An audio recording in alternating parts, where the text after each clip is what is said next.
ದಿನಕರ ದೇಸಾಯಿ 1909 ರಿಂದ 1982.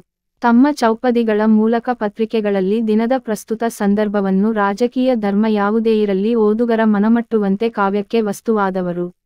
ಮನತಟ್ಟುವಂತೆ ಜಾಗೃತಿ ಮೂಡಿಸಿದ ಮಹಾನುಭಾವರಿವರು. ಒಳಿತು ಮಾಡಿದರೆ ಅದು ಪುಣ್ಯಗಳ ರಾಶಿ, ಕೆಡುಕು ಮಾಡಿದರೆ ಅದು ಪಾಪ ಬಿಕನಾಶಿ. ಯಾವ ದೇವರ ಪೂಜೆ ಮಾಡಿದರೂ ವ್ಯರ್ಥ, ಜನಸೇವೆಯೇ ಪೂಜೆ, ಇದುವೇ ಪುರುಷಾರ್ಥ.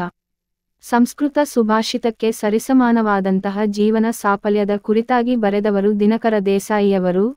ದಿನಕರ ದೇಸಾಯಿಯವರ ಜೀವನವೇ ಒಂದು ಸಾಹಸಗಾಥೆ, ಬಹುಶಃ ವಿರಳರಲ್ಲಿ ವಿರಳಾಗಿ ಕಾಣುವ ಇವರು ಬರೆದಂತೆ ಬದುಕಿದವರು, ಬದುಕಿದಂತೆ ಬರೆದವರು. ನಡೆನುಡಿ ಒಂದಾಗಿ ತೋರಿದ ಇವರ ಜೀವನ ಒಂದು ತೆರೆದ ಪುಸ್ತಕ. ಸಮಾಜ ಸೇವೆ ಹಾಗೂ ಶಿಕ್ಷಣಕ್ಕಾಗಿ ಮಾಡಿದಂತಹ ಸೇವೆ ಅನುಪಮವಾದದು. ಚುಟುಕು ಬ್ರಹ್ಮನೆಂದೇ ಖ್ಯಾತಿಯಾದವರು. ಇವರು ಜನಿಸಿದ್ದು ಕುಮಟಾ ತಾಲೂಕಿನ ಅಂತರವಳ್ಳಿ ಎಂಬ ಊರಿನಲ್ಲಿ ಸೆಪ್ಟೆಂಬರ್ 10, 1909 ರಂದು. ಇವರ ತಂದೆಯವರ ಹೆಸರು ದತ್ತಾತ್ರೇಯ, ತಾಯಿ ಅಂಬಿಕಾ.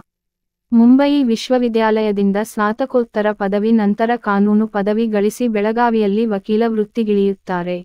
ಇವರು ಅತ್ಯುತ್ತಮ ಮಕ್ಕಳ ಸಾಹಿತಿಯಾಗಿದ್ದರು. ಇವರ ರಚನೆಯ ಕೈಗಡಿಯಾರ ಹಾಗೂ ಬೆಕ್ಕೆ ಬೆಕ್ಕೆ ಮುದ್ದಿನ ಸೊಕ್ಕೆ ಅತ್ಯಂತ ಜನಪ್ರಿಯವಾದ ಕವನಗಳು.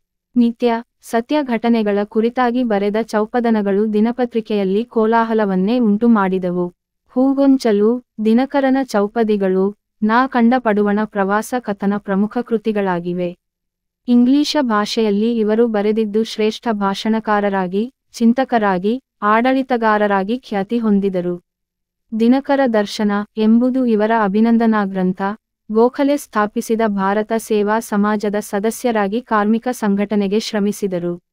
ಶಿಕ್ಷಣ ಪ್ರಸಾರಕ್ಕೆಂದು ಉತ್ತರ ಕನ್ನಡ ಜಿಲ್ಲೆಯಲ್ಲಿ ಕೆನರಾ ವೆಲ್ಫೇರ್ ಟ್ರಸ್ಟ್ ಸ್ಥಾಪಿಸಿದರು.